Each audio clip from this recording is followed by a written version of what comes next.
Waalaikumsalam warahmatullahi wabarakatuh. Puji dan syukur kehadiran Allah yang telah memberikan kita beberapa nikmat, yaitu nikmat kesehatan dan nikmat kesempatan yang telah diberikan kepada kita untuk bisa berkumpul di ruangan yang tercinta ini. Yang saya hormati Ibu dosen pengampu, Ibu Nurul Husna Siregar, MSI, dan yang saya sayangi teman-teman sekalian. Adapun tujuan saya berdiri di sini untuk mempresentasikan materi saya yang berjudul Sistem Osmoregulasi.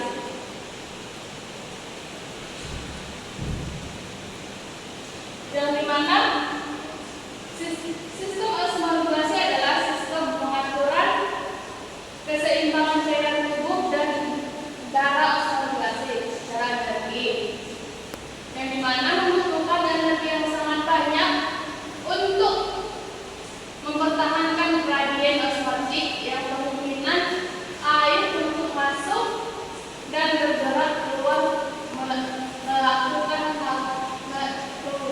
melakukan hal tersebut dengan cara memanipulasi konsentrasi zat terlarut dalam cairan tubuhnya, yang dimana sistem osmoregulasi ini memiliki peran osmoregulasi yang ada tiga, yaitu mengendalikan kandungan ion dalam cairan tubuh garam, yang kedua mengatur jumlah air yang terdapat dalam cairan tubuh, yang ketiga yaitu mengatur kadar ion H atau pH cairan tubuh. Selanjutnya yaitu secara umum hewan dibagi menjadi dua dalam menerima respons osmotiknya, yaitu mana? Satu, osmoregulator, yang mana organisme yang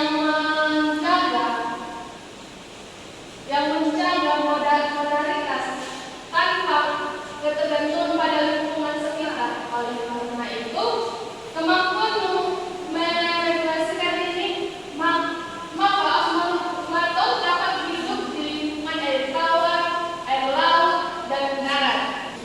Yang kedua yaitu osmokonfirman, adalah hewan yang tidak mampu mempertahankan tekunan osmotik dalam tubuhnya. Oleh karena itu, hewan harus melakukan berbagai adaptasi agar dapat bertahan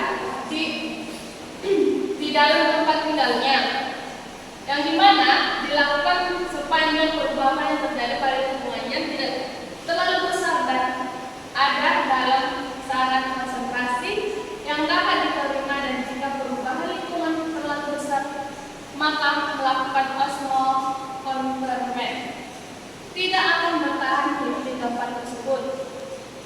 Selanjutnya yaitu sistem osmoregulasi pada hewan invertebrata. Yang pertama yaitu hewan pada serangga, yang dimana kehilangan air pada serangga terutama terjadi melakukan proses penguapan dalam udara maupun kehilangan air pada serangga adalah melalui stikulum untuk mengurangi kehilangan air dari tubuhnya. Maka kebanyakan serangga akan menutup spiralnya pada saat di antara dua kerangka pernapasannya.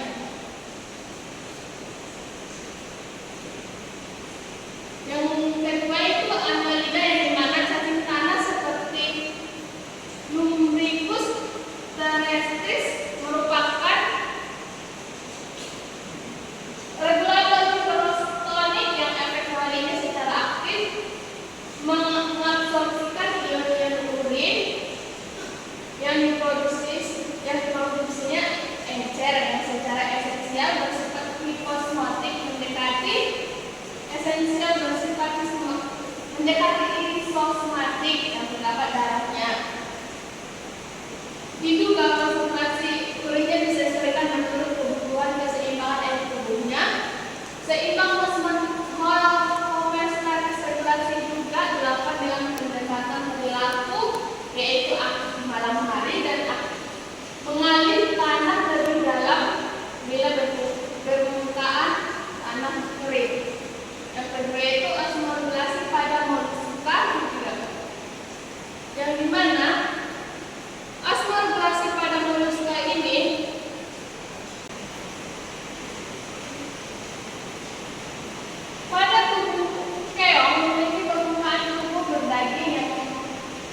permeabel terhadap air. Bila dikeluarkan dari kantongnya, maka air akan hilang secepat penguapan air pada seluas permukaan tubuhnya. Keong bernapas terutama dengan paru-paru yang terbentuk dari tubuhnya dalam terbuka keluar masuk lubang kecil. Toleransi terbuka sangat tinggi. Tekanan osmotik darat internal bervariasi secara luas tergantung kandungan air lingkungan. Untuk menghindari kehilangan air lebih, keong akan lebih aktif di malam hari, dan bila kondisi bertambah kering, keong akan berlindung dengan menurunkan diri ke dalam tanah serta menutup cangkangnya dengan semacam operarium yang ekstra dari lendir yang dikeluarkannya. Banyak keong darat secara rutin mengeluarkan suatu zat yang mengandung nitrogen dalam bentuk asam urat yang sulit dilarutkan dalam air, yang terbukti bahwa ternyata zat ini meningkatkan pada beberapa spesies dalam masa kesulitan mendapatkan air. Selama masa estivasi atau tidur di musim panas, maka asam urat ini dapat disimpan dalam ginjal dengan maksud untuk mengurangi kehilangan air untuk mengekspresikan nitrogen tersebut. Dan banyak juga spesies yang menyimpan air di dalam rongga mantelnya yang merupakan digunakan pada lingkungan kering. Selanjutnya yaitu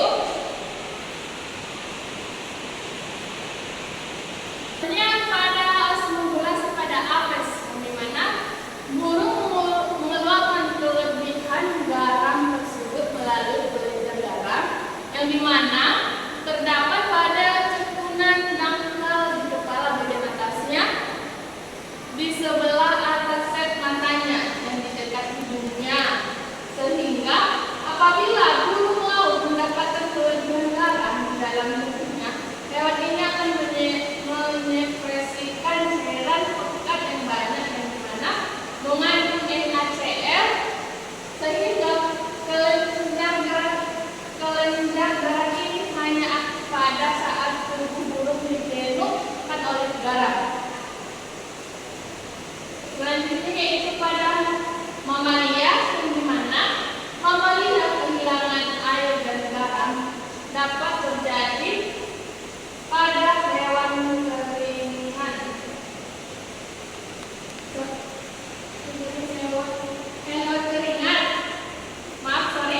Pada mamalia, kehilangan air dan garam dapat terjadi lewat keringat, sementara cara mereka memperoleh sama seperti vertebrata lainnya, yaitu dari air minum, makanan. Akan tetapi untuk mamalia yang hidup di padang pasir, memperoleh air dengan cara minum merupakan hal mustahil, sebagaimana contohnya terjadi pada kanguru. Kanguru tidak minum air, tetapi dapat bertahan dengan menggunakan air metabolik yang dihasilkan dari oksidasi glukosa.